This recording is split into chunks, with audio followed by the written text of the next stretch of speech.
so I want to also to start talking about, having this conversation on how does the community get along with the different projects? How do the nonprofit world and the community builders and the organizers and the normal people who got like a 9-to-5 jobs get along, and like they cooperate, like they work together? Well, as far as I know, I have not worked, most of my work has been in San Francisco and the East Bay where I live, which is mostly Oakland, Berkeley. You know, we're just across a bridge from San Francisco, but the epidemic has been very different in the East Bay, whereas San Francisco started more in the gay white male community. It was predominantly people of color, and still is, that are affected and infected in the East Bay. So I know the organizations have evolved over time in the East Bay, and I'm just starting to reconnect to some of them through the work that I do now as a philanthropic advisor, because I have a few fund holders and fund advisors who are interested in supporting the work of HIV/AIDS communities. But I think as I worked a little bit with John Cunningham last year and the San Francisco AIDS Foundation, and 2 years ago, when the International AIDS Conference was coming to San Francisco and Oakland, they were co-hosting together. There's some real effort to try to collaborate between both sides of the Bay to continue to tackle any kind of discrimination and access to medication and education efforts that needs to happen anywhere in the Bay Area. And I think that there's been a lot more issues bubbling up in the transgender community on both sides of the Bay. And so really trying to work together and not be isolated from one county to another, because it's, you know, it's different counties are different funding sources for organizations, but many philanthropic foundations in the Bay Area focus on the whole Bay Area. They don't just focus on one county versus another. My community foundation does focus on the East Bay, the Alameda and Contra Costa counties. There's a San Francisco foundation that focuses on San Francisco, but our funders or our fund holders, you know, may look beyond just our particular geographic location, and I see a lot more collaboration happening. Oh, that's great that these new possibilities are opening right now of collaboration, yes, working together. On this note, what do you feel like are the major challenges of not only in the HIV/AIDS conversation, regarding specifically someone who like you works in that area as gaining funds and like working with donors and like trying to build step by step more programs and more resources for everyone? I mean, I would say, you know, this epidemic has been going on for 40 years. This pandemic of HIV/AIDS, we just commemorated the 40th anniversary of the first reporting in the US at the National AIDS Memorial Grove in June. And it's not over. The HIV/AIDS is still with us, among us. Young people, young and old, are still becoming infected. And I think there's still more work to be done. And I have to say, I admire our scientific community for finding a vaccine so fast to COVID-19, the coronavirus, but it's been 40 years and there's no vaccine for HIV/AIDS. I'm appreciative, having worked in this community since the early 90s, that there has been so much progress that it's become more of a long-term manageable disease as opposed to something that causes somebody's death right away. But you still, if you are a person with AIDS or HIV, have to have access to good healthcare, to resources to manage your healthcare, education to understand how you may, how not to continue to infect others, and how to take care of ourselves in this community. And I think there's still education to be done, and to continue an awareness among the younger generation that did not grow up living with a lot of their friends dying. So I think I did work on, and I just made a note, Sharon, that if you don't have David Weissman on your interview list, he's somebody I might suggest to you to talk to. He directed a film called We Were Here, and I believe you can watch it online. And it's really about how San Francisco responded to the HIV/AIDS crisis in the earliest days. And I just saw a post from him on Facebook recently about somebody, I think a waiter at a restaurant in San Francisco or LA who, brought him a free dessert. And David didn't know why, asked him, why are you doing this? And it's because this person knew that David had been the director behind this film. And that film had taught this young person many lessons about, about the epidemic. And this person had been newly diagnosed with HIV, and really appreciated David's efforts to try to teach and relay information from the lessons we all learned in the 90s, the 80s, the 2000s for this generation, so that we don't continue to repeat the mistakes. And so I think that, there's a lot of ways in which we have to continue to educate our next generations so that this does not continue to perpetuate.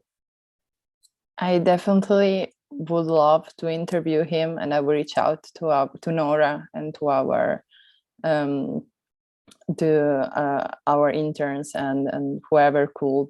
Yeah, if she doesn't know him, if nobody has a connection, I can certainly make the connection. We stay in touch regularly. I did a little bit of fundraising for the film. And it's a beautiful film about 5 people, 2 or 3 of whom I know, who all of how they approached either being people with HIV/AIDS, or a nurse at our hospital in San Francisco, or this is one of the gentlemen I actually worked with at Shanti Project in the early 90s. Just how everybody kind of, worked together to create a model of care that really helped San Francisco, especially, and the Bay Area, get through the early days of the epidemic. Melissa told me about the wonderful movie that I really want to see, and I really want to watch that. As soon as you started outlining the idea behind the movie that you were telling me about, it just popped out in my mind. I think it's called How to Survive an Epidemic. No, How to Survive a Plague. And the plague, yes. Oh, yeah, yes. I haven't seen it, but yeah, I really want to see that.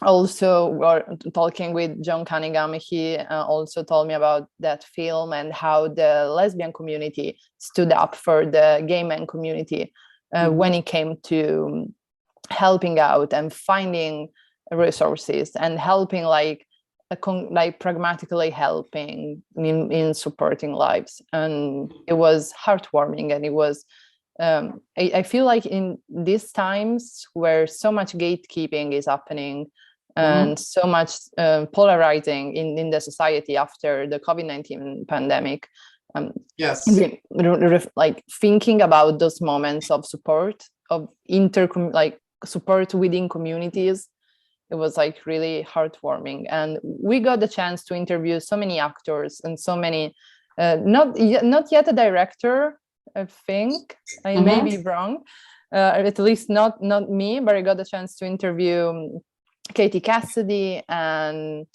so many so many wonderful actresses, and we talked about the issue of representation and how HIV/AIDS and the out dialogue conversation is represented in the media.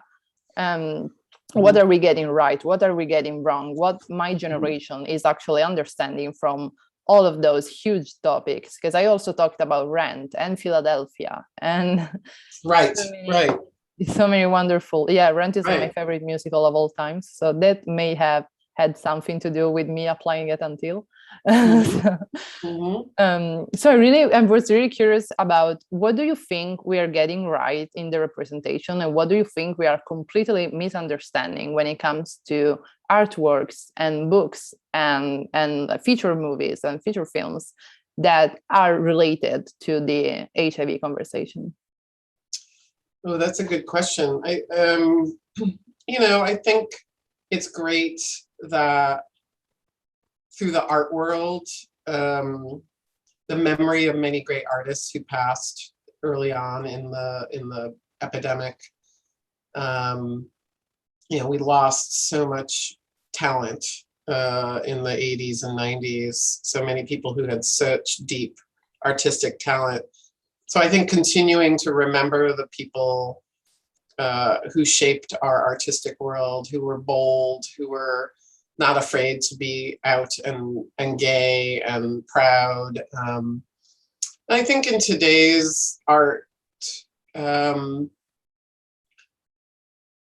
don't see it except in these kinds of documentaries like We Were Here that came out probably about 5 or 6 years ago. I'm not seeing as many stories including anybody or any kind of storylines about people with HIV/AIDS, which is still very much a part of the world that we all live in. And so I think continuing to raise awareness through media, movies, television shows, there's so much on demand now or available to stream, with the exception of something like Pose, which, for 3 seasons really told a whole other chapter of this epidemic from a community in New York that I didn't even really have a lot of knowledge about or experience with. And, it was like reliving all of why I first got involved in HIV/AIDS work in the very beginning. It was just this, revolution of and evolution of realizing how poorly people were being treated and how unfair it was, while all of their friends and family were dying. So I think that there needs to continue to be more awareness driven and built, and more about HIV/AIDS in our entertainment, in our art.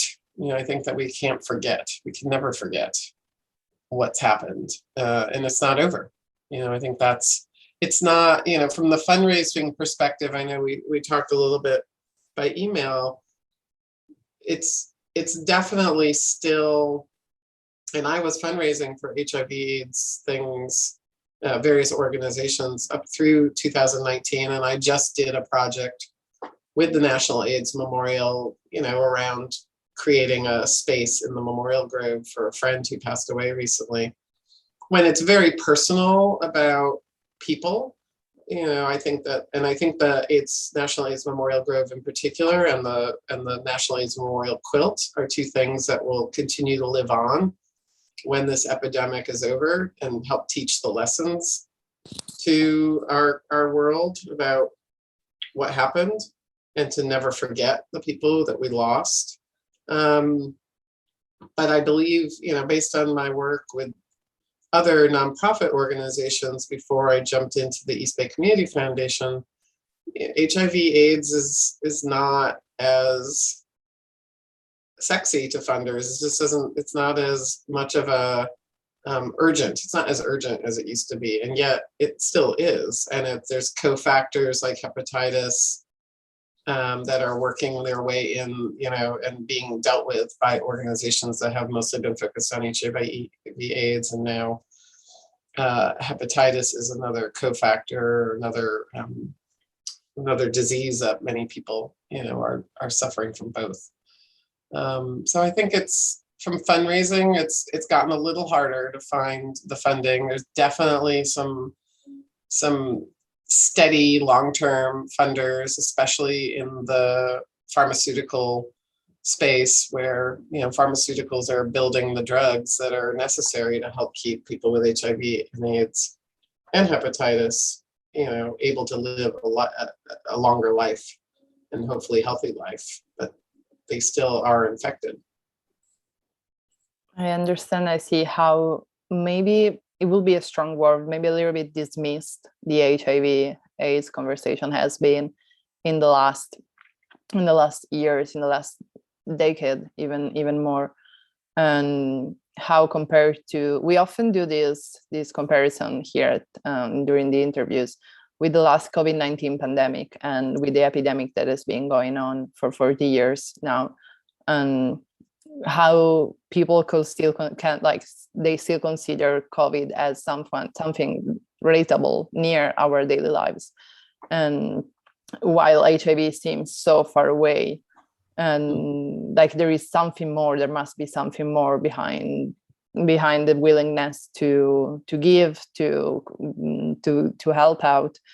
And I especially feel this with my generation. So another question, of course, as someone who has worked in this field for many years, that I really wanted to ask you is, what do you feel could be some useful steps to get involved, also my generations and even younger generations, because I'm 22, so there are younger people all the time on my TikTok, so that's also one.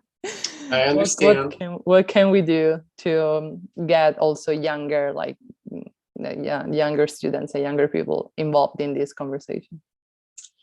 I think getting younger people involved in the conversation around HIV/AIDS is so critical.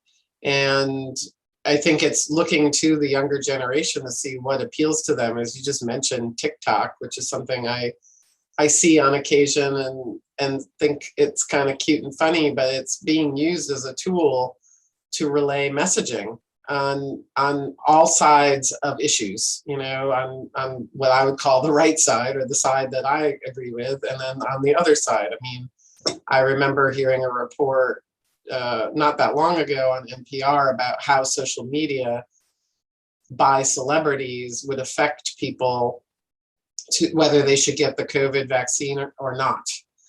And so watching famous people, celebrities of some type, and influencers using their platforms to engage people either in a conversation or in just, in some cases, misinformation. So I think it's really critical that we continue to encourage and engage the younger generations to understand how to get the facts. How do you get the truth about HIV/AIDS, about any epidemic, without and filtering through what I would call all the noise, on social media, where people who don't necessarily have the facts are really trying to influence people in one way or another. I think, in the best of times, there are influencers and celebrities who have used their platforms for good as role models. I think it's harder now that the social media space is just so much more open and huge. It's just so much bigger than it ever was. Using celebrity or influencers to relay messages can be a little dangerous if those folks are not well educated, if they're relaying their own opinion versus the facts. I mean, in the earliest ad campaigns for Until There's a Cure, we had celebrities wearing bracelets. Mm-hmm. It was just that simple. I saw, celebrity X or Y wearing a bracelet, and I thought, oh, it's really great. They're showing their support to a cause, that was important to me. I think nowadays it's become so crowded in the social media space that I would encourage young people, while they may have their favorite influencers on social media, that they really learn how to find the facts, how to disseminate the real information about HIV/AIDS, how it's transmitted, how it can be treated, what people should do, who should be using PrEP. I mean, and I worked, I bring it up because I worked for an organization that doesn't exist in its original form anymore, called Project Inform, and that's exactly what they did for 30 plus years, is they tried to take all of what the science community and,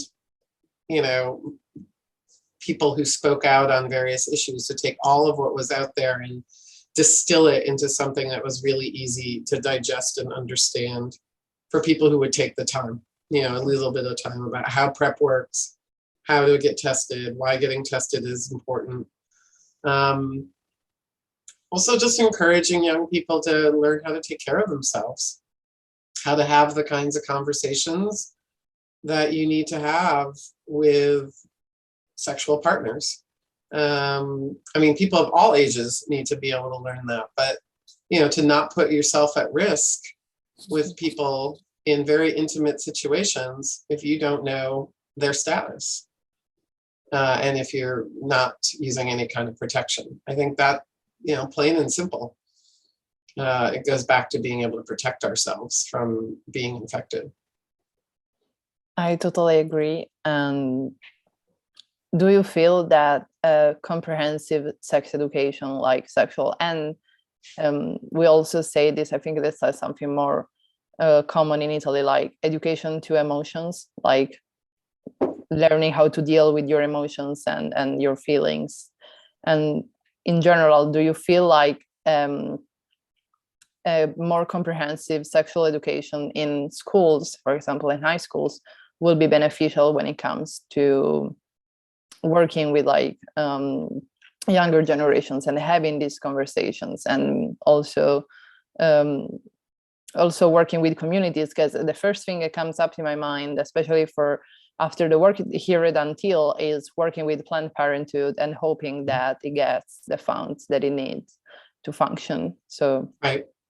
No, I definitely think if we overhauled the school system in the US or in any country, I do think that teaching fact-based, comprehensive sexual education in I don't know, junior high school, middle school, 8th grade, 7th grade, 9th grade, sometime in that time period, as young people are becoming curious, it has to be also with a very understanding and keen eye to the increase in fluidity in gender identity. Mm-hmm. There's so much more openness coming through in younger generations. I worry about who's actually dictating what would the curriculum be if we were to have a sexual education program, because there's people who are in middle school and high school now are very different and much more open and much more fluid about sexuality and gender identity than was happening when I was in that age group a very long time ago. So, I think you've got to have a very youth-informed kinds of programs where there are young people who may be, a few years older than the young people that we're trying to teach, really influencing how those programs are formulated and then and developed and then executed, how they're being taught. Because, somebody who's been a teacher for 30 years and has done the same thing over and over again is not going to fly. It's not going to really resonate with I would think, unless they were super special, you know, than with this generation of what we would call in the US middle school or junior high school and high schoolers. I think it will be a huge step forward when you also keep in mind the misinformation that the internet, as useful as it can be as a website, as like a resource for funding resources, can also be a dangerous place. As someone who studies the media and how the media affects society, I often encounter during my studies like misinformation and fake news, and how dangerous those can be. I mean, we saw the same thing again during the COVID-19 pandemic. I don't see why it should be different when it comes to the HIV/AIDS epidemic.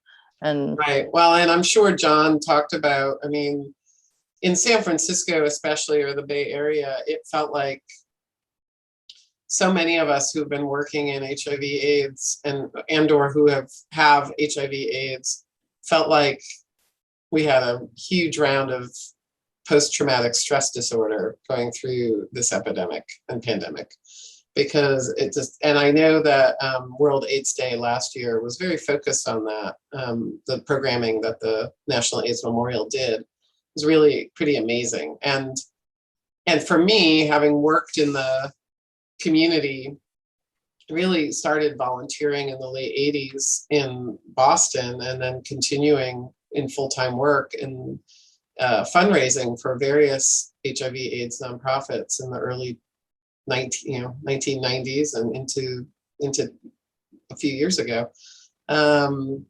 It did feel like we were going through something really awful all over again, and it was affecting everybody, and also did not have didn't have quite as much discrimination as it did as the early HIV/AIDS epidemic. Certainly there are layers of discrimination happening in the in the COVID pandemic, at least in our country. I think it's a little different in other places, but no, it was pretty tough. I definitely see the link between the discrimination and hate crimes affecting many different communities, and how the stigma around HIV was so well spread in the past 40 years, and how it is now. I mean, I feel like now, instead of the discrimination stigma that are still there, it's much more silence present. Like, silence is more present, and people don't talk about their status, and we don't want to have this conversation, and we don't want to open up and explaining actually what it means to find resources, and why is it important to build a better future for the generation that will come. So right.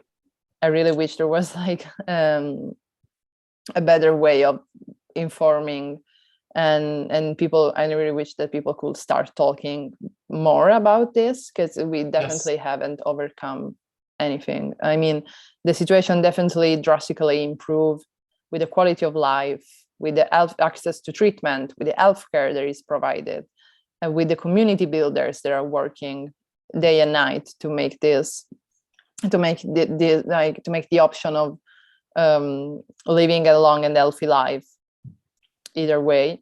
But I really wish we were ready to have this conversation also with younger generations. And I don't know how it is how the situation is in the US, especially with this new presidency. And I really hope that some funds are being given now to local and global resources, and in general to organizations. And I know that we're coming out of 2 years of completely online work, which was hard, which was definitely hard, was definitely a challenge. I can totally. We're still, my company is still working just online, and I think that will continue for quite some time.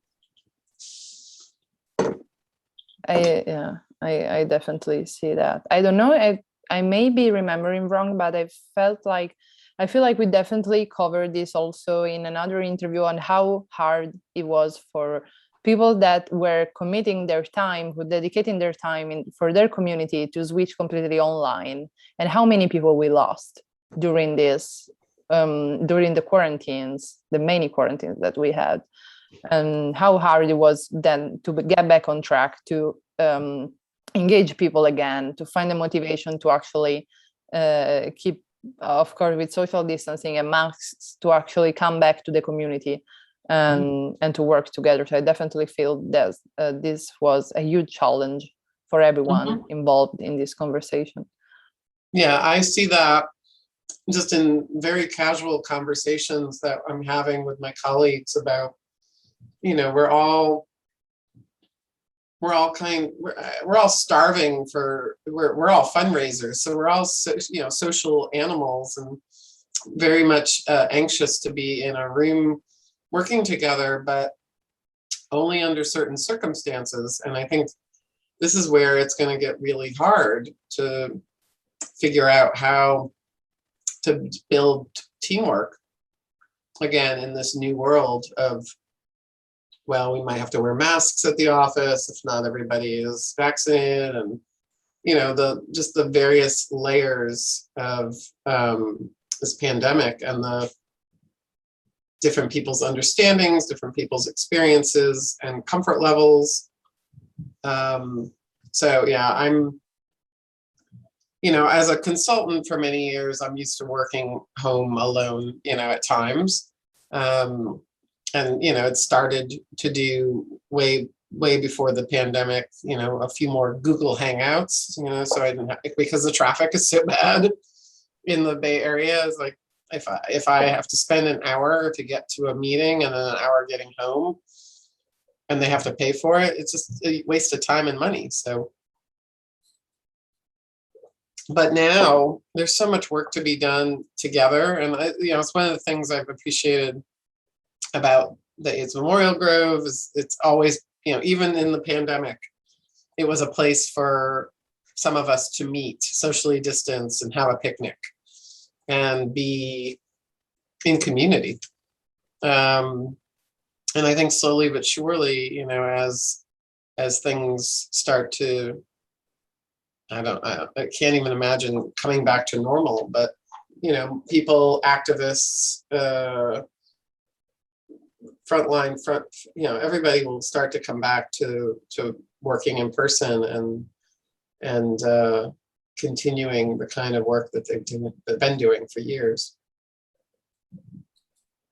Yeah, I really hope for next year, for 2022, with more connection, like in-person connection. I mean, it was interesting to be at the Until There's a Cure Day baseball game. It's probably the biggest crowd I'd been around in almost a year and a half. And there were safety precautions, and I'm vaccinated, and I couldn't miss watching John throw out the first pitch, and there was a good group of us that were, together. I think there were at least 50 or 60 people who had come to sit together, and then there were others in the ballpark. So, we need that. We need to be out, and we need to be, and on a larger stage, so that things are being televised and talked about, and people are reminded again, like this is still an issue. We may have found a vaccine for COVID-19 or for the coronavirus, but we still have some work to do on the HIV side. Hopefully in the future we will both get to see it. Yes. I mean, I'm actually a little surprised and mad that we're not further along. Like, I definitely have friends, Sharon, that I met when I first moved to San Francisco in 1992. So I came to San Francisco. My first job was at Shanti Project, which is still going strong, supporting people with HIV and AIDS. And I figured within the first 5 years of my life in San Francisco, I would lose all the people I met in my first year who happened to be HIV positive. And I have several friends who are still part of my circle, who are still very much alive. and starting to feel their age, very naturally. Things are happening as they get older and older. That happen to all of us. That can happen to any of us. So it's pretty amazing. I did lose so many friends along the way, and that's still hard. I try to imagine, how much richer my life would be if they were still here. And that was the tough part. But I was right where I was supposed to be, I think, when I came to San Francisco and dedicated my full-time career to trying to help and really make a difference in whatever way I could, by raising money, by volunteering at events, by raising awareness, to support the work and to support the people that needed it. Thank you. Mm-hmm. It may be a completely unrelated, but it was so, I deeply felt how richer my life will be when it comes to losing people due to something that you really feel like society should pay attention to and doesn't, because it's so frustrating. And also you kind of know that you shouldn't give up.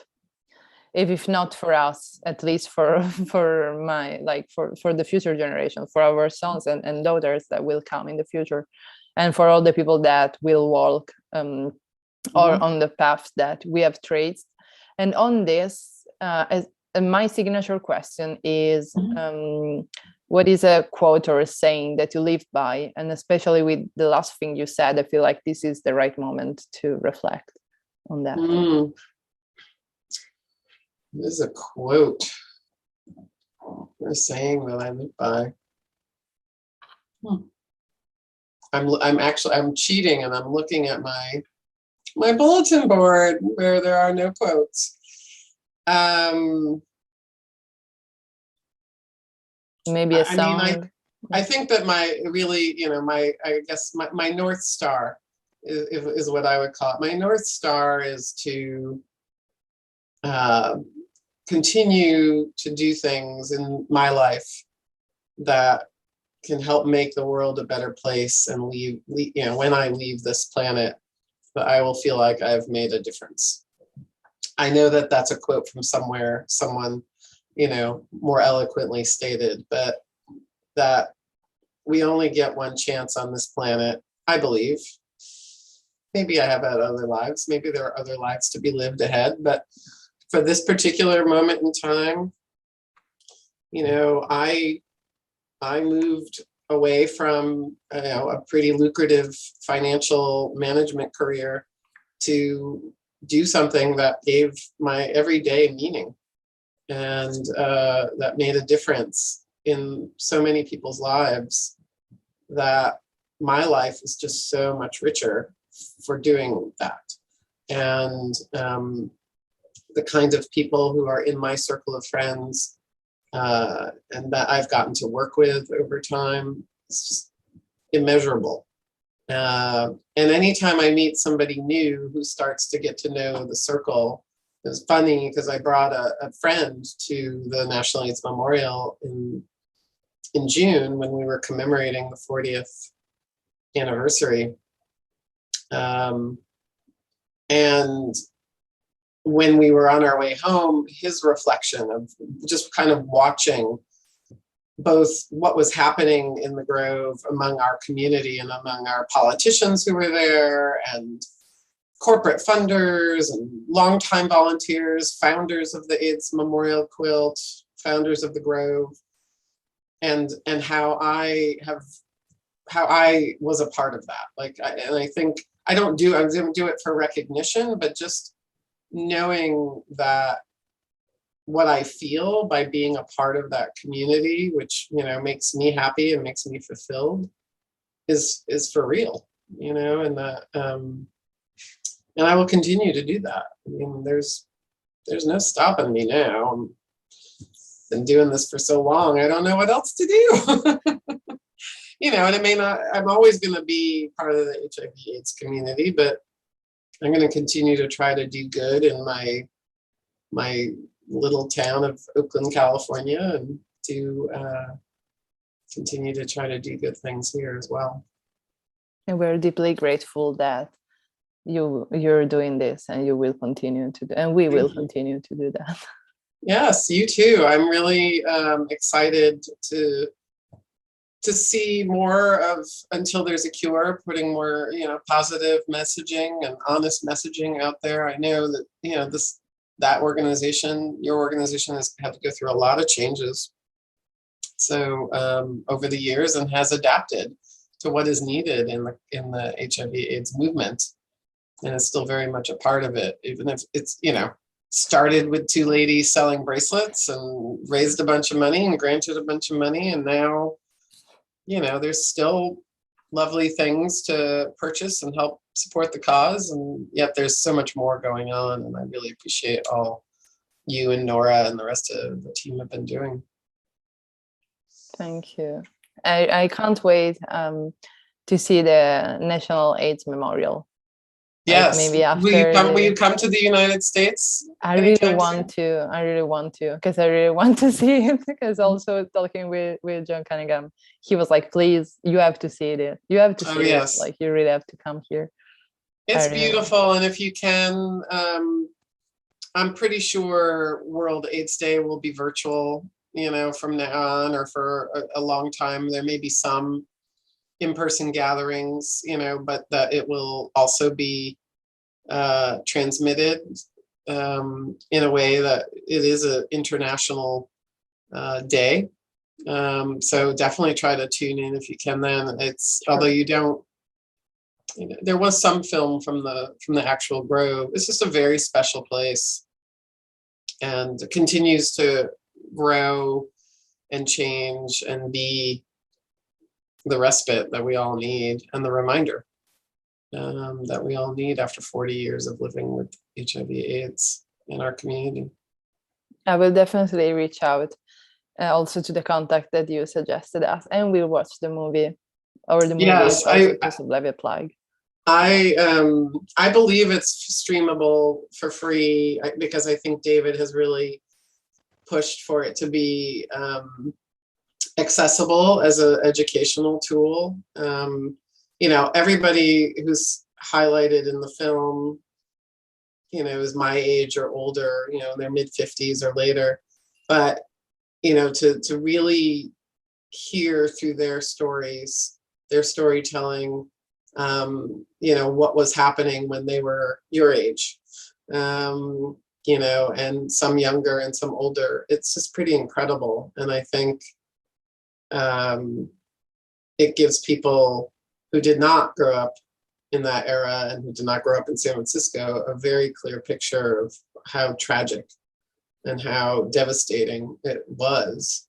And there are times when I drive through certain parts of San Francisco that I still remember images from that film. And I've been in every now and then I've worked with some groups in San Francisco General Hospital, and every time I go there, it's with such great reverence that this was the hospital that, started the San Francisco model and took care of people. And it's just incredible. There's another movie just about Ward 5B or 5A. Now I can't remember what it's called, that my friend Guy is featured in. He was a nurse on the ward, and somebody I worked with too. And there's some great footage. I'll try to send you the link to the yes, please do. I'm really curious. Song that Jackson Brown and another woman do a duet that has some footage from the actual documentary in it. And there's a woman named Rita Rocket who used to come in dressed in whatever costume was appropriate for the week or the holiday or whatever. And she's in like a bunny suit or, just different tap dancing, in the middle of a hospital ward where everybody is dying. Everybody is dying. And, just trying to bring some joy and lightness in these really hard times. It always gets me like, ugh. And what tenacity and bravery to go in and do that. It's just amazing. please send me the link because I'm really curious. And like I said, if nobody in your circle, I'm sure Nora knows David Weissman, but if not, who directed the We Were Here, let me know because I can certainly connect you. Thank you. And thank you for joining us today. It was such a pleasure to meet you and to have this conversation. Thank you for inviting me. Let's keep in touch. Absolutely. Yes, please do. And if you do come to the States, I'd love to meet you in person. Same. Good luck with your studies, and if I ever get back to Italy and you're back, visit us. We're great. I'll let you know. We're definitely starting the plan it in our heads, at least for next year. Yeah. Love it there. Thank you so much. All right, Sharon, take care. Bye.